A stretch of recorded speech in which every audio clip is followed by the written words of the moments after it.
Fa ao anatin'ny vaovao samihafa sy ny rarano famaofao eto amin'ny firenena izay ihany moa tsy handray ny asan'ireo mpampianatra frama etsy amin'ny EPP Andavamamba ho inambaran'izy ireo raha tsy voalohany karaman'izy ireo izay miisa 120 tatitra vetrany. Mitaky ny andoavana ny karamana izay tokony horaisin'izy ireo ny zoma teo ny mpampianatra frama etsy amin'ny EPP Andavamamba.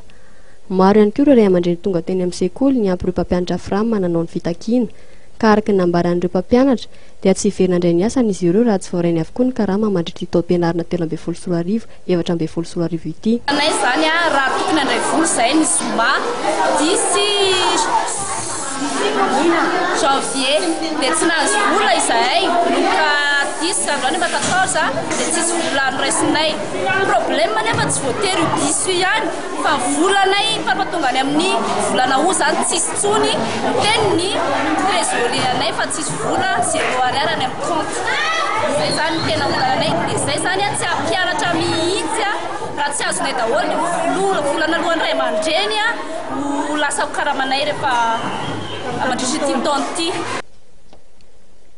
Nisy ihany koa fifampiresahana izay nitanterahan'izy ireo tamin'ny tompony rera avy amin'ny komity mpitantana ny volan'ny frama.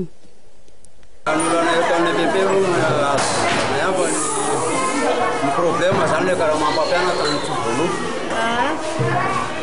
na tokony 10 reo nandray karama dia mba nangataka aminy hoe mba aloha talata fa talata mba mety ahita-vola dia tsy mety reo dia zao tonga amin'ny sabola zao tsy sarery ninana vola fa sarery ninana ny vola fa misy président ao naka vola koa là le président any amin'le président misy 18 000 eo fa ny vola ty amiko 15 000 eo. Aba mifanaraka izay tamin'ny mpampianatra misy taratasy mifanaovanay fa hoe amin'ity faran'ity vola ty tsy maintsy vitaina daholo ny côte io. Manoloan'ity raharaha ity dia nitondra fanazavana ny talehan'ny EPP Andavamamba izay anisan'ny voaresaka mahakasika ny fitakian'ny karaman'ireo mpampianatra frama anivon'ny sekoly. Manana komitiny frama zahay eto Andavamamba vao nifidina tamin'ity rentrée année scolaire ity. Ireo komitiny frama ireo sy ny mpampianatra no nanapaka ny cotisation izay alohan'ny ray aman-dreny mpianatra sy ny karaman'ny mpampianatra. Dia rehefa azo izy ireo dia manao tatitra tamiko hoe tiany président tiany trésorier tiany zavatra dia hatramin'izay ireo komitiny frama reo no misahana ny karaman'ireo mpampianatra reo hatramin'izay. Dia septembre octobre novembre za zany za tsy mipay an'le izy mihitsy fa ry zareo any ihany.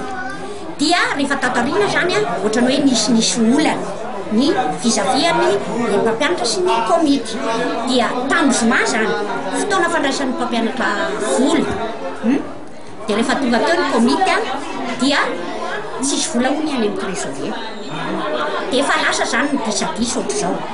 Ny tiako ambara aminareo zany nisy miteny mantsy hoe lazaina fa zany nina ny vola tsy mikasika ny volan'ny frama na ariary fa début rentrée octobre.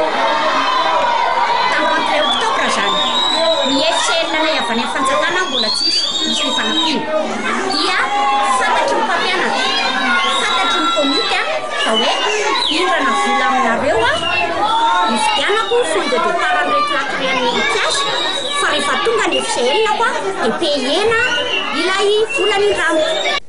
Tonga tena toerana ihany koa ireo tompony andraikitra avy amin'ny Cisco niezaka nitady vahaolana mahakasika ity raharaha ity ka araka ny fantatra dia mpampianatra frama eo amin'ny 120 izy ireo no mitaky ny karamany anivon'ny sekoly ka vola mitetina any amin'ny 7 tapitra ariary no takin'izy ireo amin'izany.